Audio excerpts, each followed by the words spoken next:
ओम साईराम। आज पवित्र दिन में जो मीटिंग की बर्तमान सभा होता साई प्रांगण में आम 12तम साई पारायण अनुष्ठित होता है बैठकटा। ये बैठक निष्पत्ति है जो जो दिन में आम 7 तारिख 8 तारिख 9 तारिख जहाँ भी आमर बर्तमान बैठक निर्धारित होता समय से दिन आमर अनुष्ठित हम अभिनंदन गार्डन में जेहेतु दीर्घ 11 वर्ष धरी पारायण आमर अनुष्ठित हो भल भाव आम आशा करछे ये वर्ष 12 वर्षर पारायण बहुत भल भाव हम जेहेतु किसी दिन एक दिन बढ़ी एक्सटेंड होमें आशा करूँ आहरी अधिक रू अधिक भल हम आपण मैंने भी आपण मान सहयोग लोक मना करूँ मीडिया भाई मान मध्यम ढेंकानालवासी मान मध्यम आपण मैंने आसिक सहयोग करूँ ये पारायण को सक्सेस करूँ। साईराम।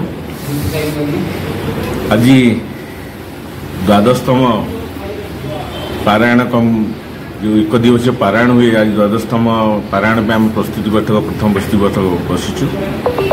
ये बैठक में आम निष्पत्ति नहीं यही वर्ष आम 3 दिन पारायण करने। प्रथम दिन पालिकी यात्रा हम जानुआरी 7 तारिख दिन बुधवार दिन 3टार बाहर। गुरुवार न पूर्व वर्ष भाई वर्ष पारायण अनुष्ठित हम एक दिवसीय पारायण और शुक्रवार दिन आमर गुरु भागवत जहाँकि गुरुजी डॉक्टर गुरुजी चंद्रमान शतपथी लिखित गुरु भागवत पारायण जो कार्यक्रम हम गुरु भागवत एवं तत्सहित ओडिशार विभिन्न सुनामधन कंठशिल्पी मानक नहीं भजन कार्यक्रम हम जो जगार हुए 12 वर्ष धरी आमर अभिनंदन गार्डन ढेंकानाल कारीगर सहित से अनुष्ठित हम। ये अनवरत 12 वर्ष आमर संपूर्ण होची तेणुक समस्त अनुरोध आपणकर मीडिया माध्यम यही कार्यक्रम में समस्ते सहयोग करंतु एवं उपस्थित रहंतु। साईंकर वार्ता सबुआड़े विच्छुरित हो यही कामना करुचु। आपण मानकर आशा ही सहयोग निश्चित आशा रखू यही कहूँ आउ आपण माने आसंतु। जय श्री साई। जानुआरी साईराम। आज पारायण अनुष्ठान तरफ आज प्रथम प्रस्तुति बैठक साई दरबार प्रांगण में आज होइथिला।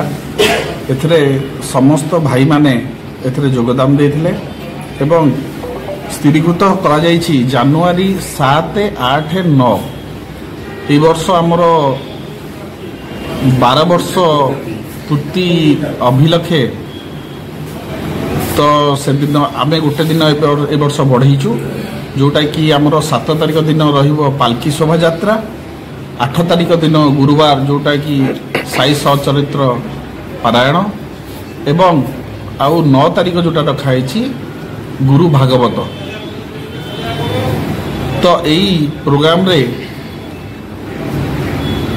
आमे भाविचु जे आहरी केमती श्रृंखलित एवं सरस सुंदर मनोरम आहरी हब एवं आपण मानकर सहयोग रहिबो।